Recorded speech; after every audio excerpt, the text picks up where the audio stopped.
Coucou toi. Alors aujourd'hui je voulais vous parler d'amour, c'est un vaste sujet, l'amour, hein. Amour, amour, je t'aime tant. Je sais pas si vous vous souvenez, ça c'est un chant dans Peau d'âne. Ça m'a fait réagir hier parce que j'ai vu un post sur Facebook qui montrait une citation. Et cette citation disait qu'en amitié comme en amour, deux personnes sont faites l'une pour l'autre si elles parviennent à se rendre mutuellement meilleures. Alors je voyais beaucoup de personnes qui cliquaient, qui disaient « ouais, chouette, ouais, c'est vrai, c'est ça, c'est génial, etc. » C'est ça la vie? Eh ben non, moi je pense pas que ça soit ça.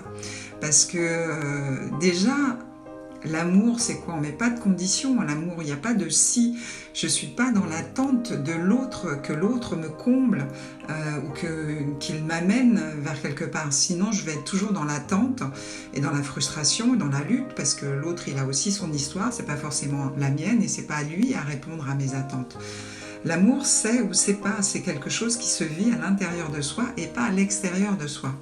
Et notre plus grande, et je parle pour moi aussi, hein, notre plus grande croyance, c'est qu'on va trouver l'amour à l'extérieur, dans le regard des autres, dans l'appréciation des autres, dans les compliments, dans la reconnaissance, etc. etc. Donc, en fait, l'amour, c'est s'accueillir, que ce soit sur toutes ses facettes, qu'elles soient bonnes ou mauvaises, sachant que finalement l'extérieur n'est que le reflet de l'intérieur. Alors ça c'est ma vision des choses, c'est peut-être pas la vôtre, mais faites l'expérience, regardez que peut-être que si vous vivez de la colère ou de la frustration dans vos relations aujourd'hui, et bien peut-être qu'il y a une partie de vous, c'est peut-être votre féminin ou votre masculin qui est frustré l'un vis-à-vis de l'autre. Et donc vous entretenez un dialogue à l'intérieur où finalement peut-être que votre féminin est jamais content de votre masculin, c'est-à-dire que vous n'êtes jamais content de ce que vous réalisez, de ce que vous faites au quotidien, ou jamais reconnaissant des actions que vous menez au quotidien. Donc c'est en ça en fait que l'extérieur va être le reflet de l'intérieur. Si des personnes en colère par exemple me dérangent, eh bien ça vient toucher une partie de moi aussi, peut-être qui est en colère, qui se sent dans une situation d'injustice ou qui se sent rejetée, etc.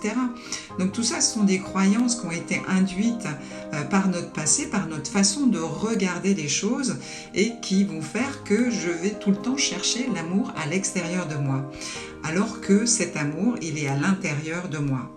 Alors ok, c'est sympa Nadia ce que tu nous dis, c'est génial, mais comment je fais moi pour trouver l'amour à l'intérieur de moi? Eh bien c'est observer ces structures, comment sont composées nos structures. Vous êtes issus de la rencontre d'un papa et d'une maman, sans eux vous ne pouvez pas exister. Toute leur histoire c'est un contenu d'informations, de vibrations, etc. dont vous êtes issus. Dont sont issues vos croyances et puis toutes les personnes que vous aurez rencontrées aussi durant votre enfance. Donc c'est simplement en observant ces structures qu'on va pouvoir les faire évoluer. Je ne dis pas modifier parce que on ne peut pas changer les choses, on ne peut que les accueillir, que les accepter comme étant un enseignement, comme étant quelque chose qui nous a amené à nous découvrir nous-mêmes. Alors,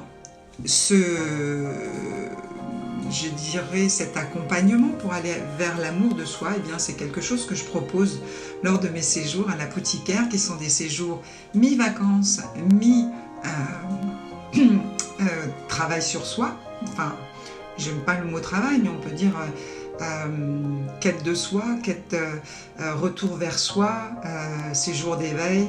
Voilà, donc c'est mélanger le plaisir avec la découverte de soi. Si vous voulez en savoir plus, n'hésitez pas à me contacter, je vous répondrai avec grand plaisir.